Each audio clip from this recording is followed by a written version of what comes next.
But in the meantime, we are previewing the Sharks, or have previewed the Sharkies today, and a bloke who absolutely loves them, and for me, one of the greatest actors in Australian history. Such a lovable bloke, such a humble bloke. I like to call him Peter Plum. Occasionally I'd call him Brian Mick Scoresby. But on this occasion, I call him the Sharks' number one fan, Mr. Brendan Cowell, who joins the Run Home with Joel and Fletch. Good afternoon, Brendan. G'day, Joel. Great to be here. G'day, Fletch. BC, that beard is just on point. Far out, that's good. He's chiselled, isn't he? Is that part of the Plum, or is that BC? Do you want other ankle? Oh, it's good. Mate, no jowls. Nil by jowls. Yeah, it looks very, very Nil by good. Jowl. Yeah, it's amazing because I'm shooting my TV show at the moment, Plum, based on the novel Plum, about a retired footy player. And so every morning you go into makeup and you just wish you had that in your house, don't you? Like 3 ladies, professionals, and they can just make you look fantastic. Whoa. What sort of professionals? What sort of professionals? Yeah, this is a family. Well, we'll get on to Vegas show. later. We'll get on to the topic of Vegas Yeah, no later. Colonels here. No Colonel Rambucca's here. No. I'm feeling pretty good. I've been doing that 8-hour fasting. Yeah. You guys ever done that where you just eat for 8 hours? Oh, yeah. You go the other way. Eat fast, yeah. 8-hour fast. You just eat fast, yeah. Hey, BC, tell us a little bit. What's the plot of said TV show you're filming? Yeah, well, it's based on the novel Plum, and it's about a guy called Peter the Plum Lum, who's a 49-year-old ex-rugby league player living in Cronulla with his girlfriend. He's got a 16-year-old son, Gavin, who's showing signs that he might go all the way. He's got his grand final.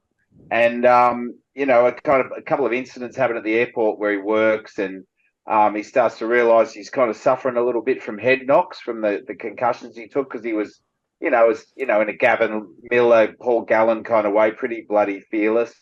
And so he kind of either has to share it, with his son and girlfriend, or lock it up and kind of keep drinking, keep doing it the same way. And it's kind of about a guy, learning to express himself with his son and take things on in life in a different way to how he did it on the footy field.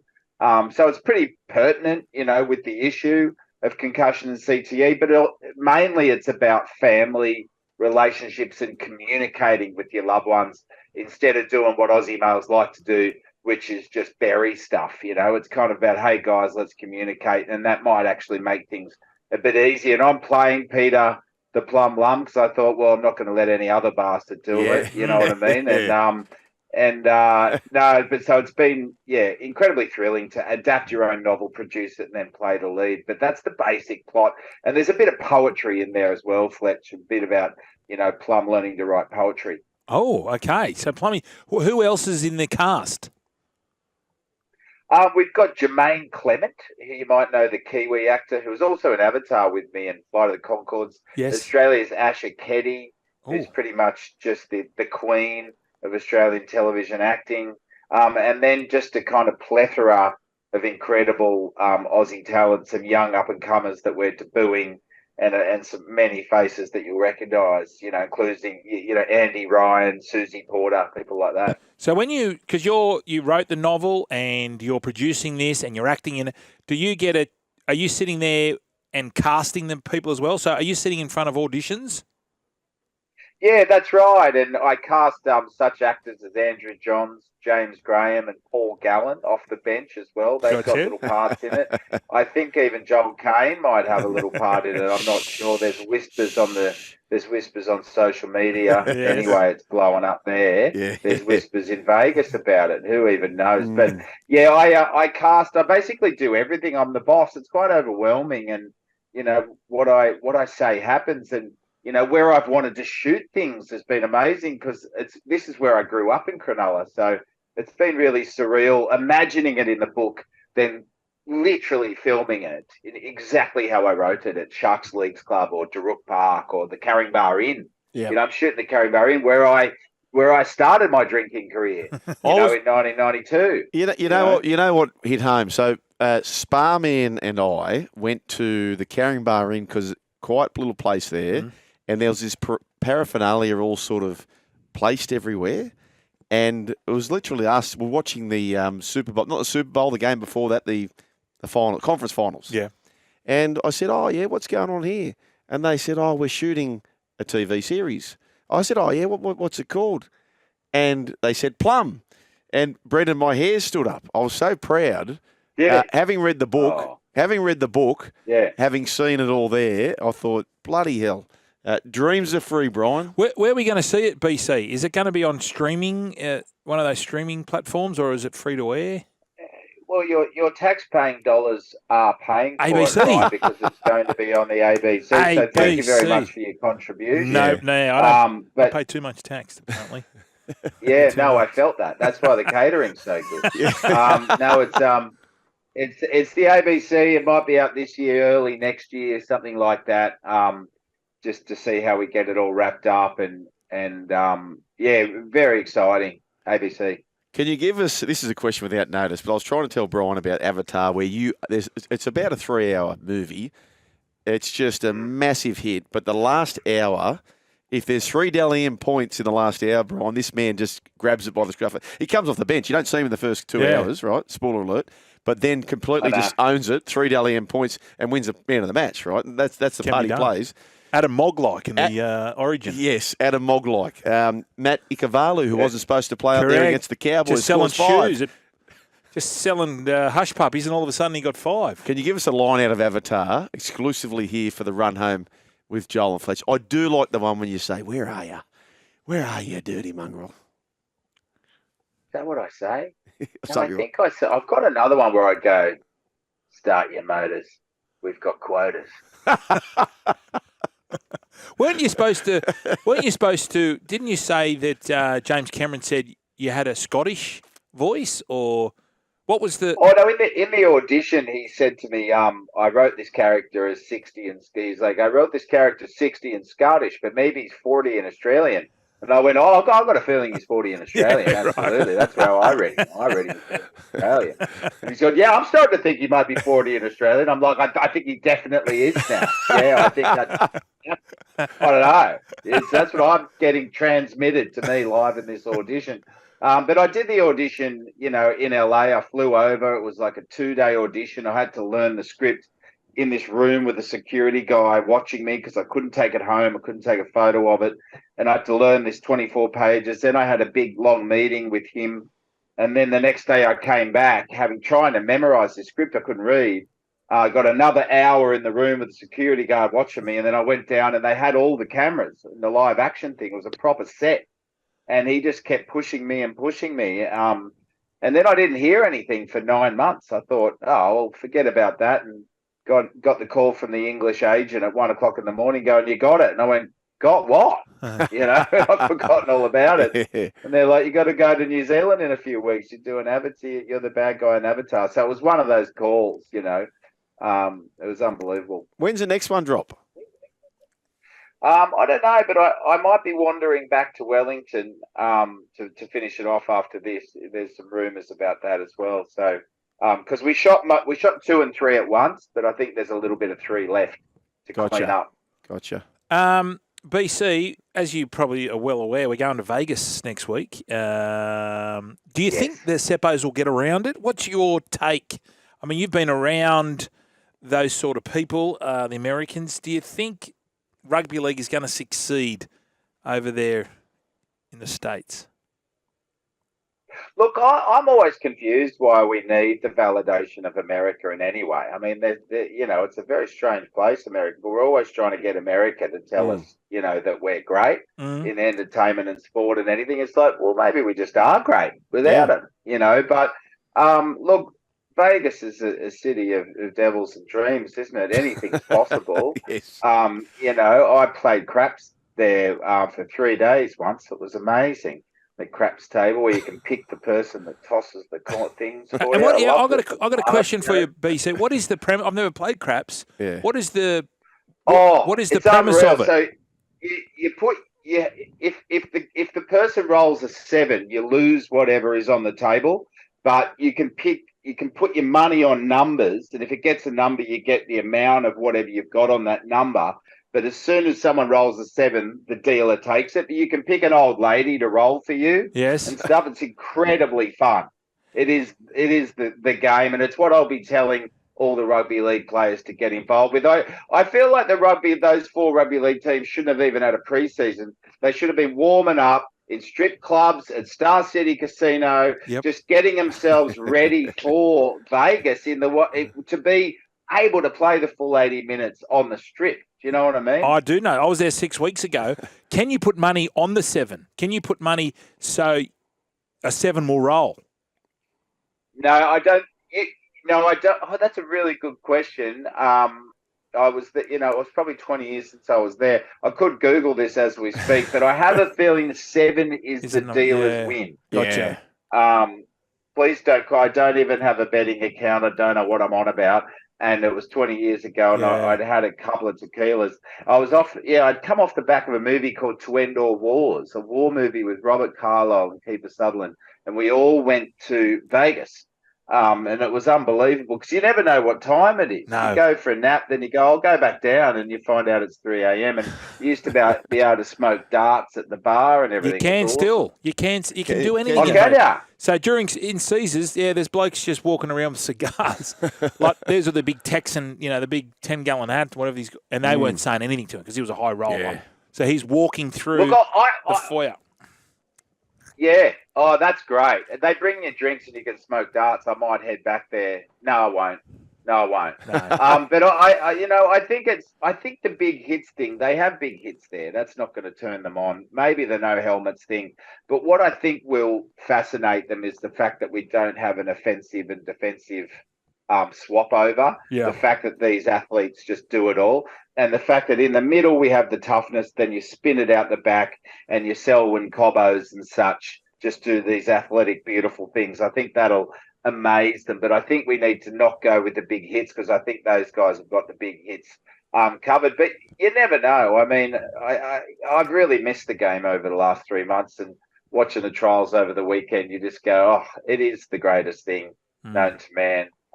So, who knows? I just hope all the players come back, Brian. Yes. Well, what the worst thing for the players I'm thinking, especially not the Brisbane blokes won't be allowed to go out on the drink because of Reynolds and Paddy Carrigan. Oh, yes. So that's ruined it for the other 3.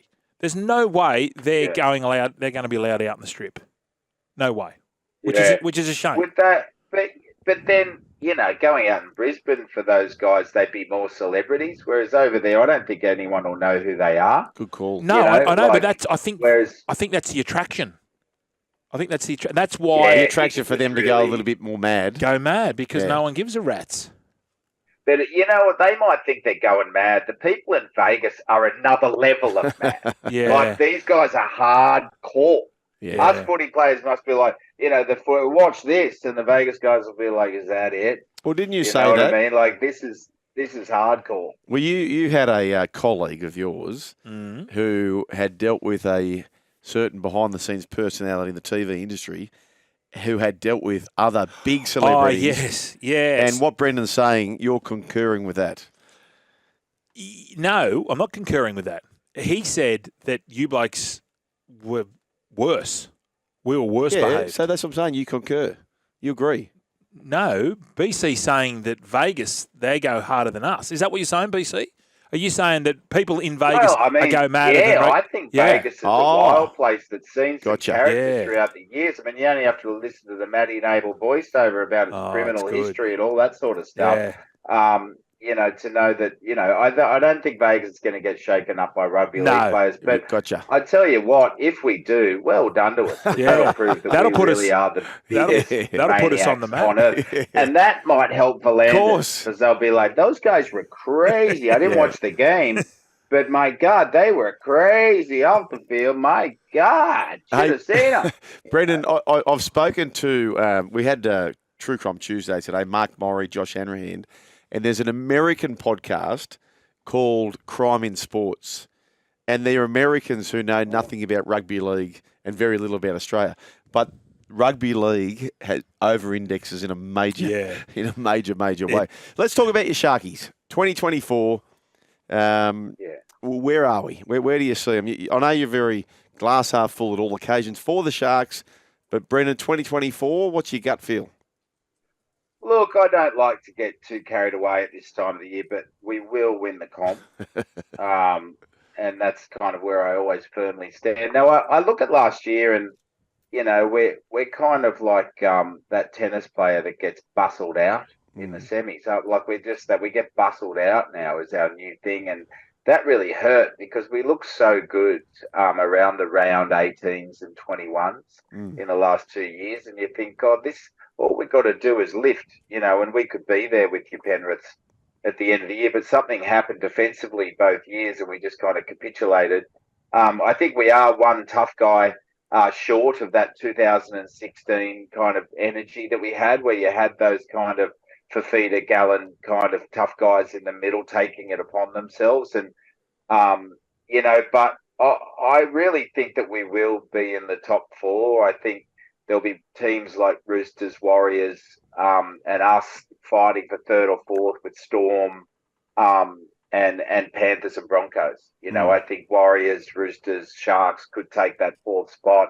I thought Trindle showed something the other night in the Indigenous game where I went, oh, hang on, he's clicked into a bit of a game manager. He's clicked into like, I want responsibility, give it to me, which turns me on because I remember when I first fell in love with Nico Hines was his last year for the Storm, where he was 5'8", kind of 5'8" and fullback in one. He'd come on and he was weaving and passing. And I love Nico Hines with a little bit of air around him because he's got a deceptive step. You don't know how fast he actually is. And I would love to see Trindle running the show and Nico Hines a little wider from him and then him opening everybody up, Uranians and such. I tell you what's going to... But, yeah, I think we can go deep. BC, I tell you what's going to... If that turns you on, this is going to really turn you on. Breaking news.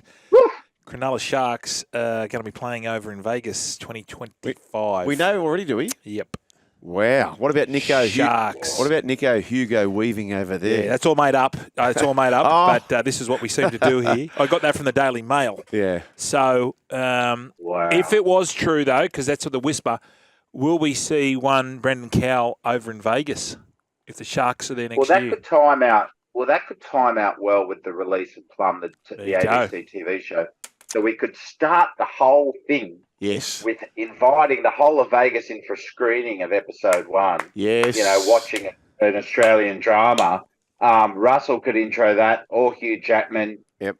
Or yourselves. Or you. And then that explodes, fireworks, I come out, the real Peter Lum, let the games begin, Sharkies, Manly, the 79 grand final rematch or something. I mean, that's just some ideas I've cooked up then. Imagine what we could do if we sit down.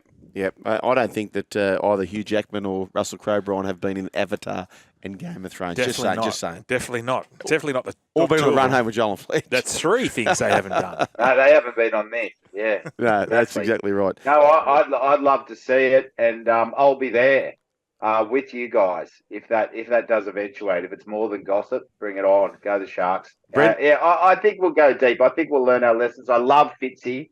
I think he's the future, so I really believe in. I just wish we could get that Fonua-Blake guy now. Yeah. I hate that year away thing. I don't like the year away. It's like a lay-by, isn't it? Remember when we used to lay-by things, guys? What's the best lay-by in rugby league that's come through? Have we seen a delay? A lay-by, yeah. Well, think about that. We've got to go, I got BC. one. I got one. Which one? Tommy Dearden. He was a 12-month lay-by. Okay. BC, we must run, but these words are quite pertinent. Lads, how F-U-G-G-E-N. That says Fuggin. Yeah, Fuggin. Good is BC. Or Fugin. BC. He said, I'd love to have a frothy with him. Cheers. Kenny from Mona Vale. So there you go, BC. Good luck with Plum. Yep, good luck with Plum.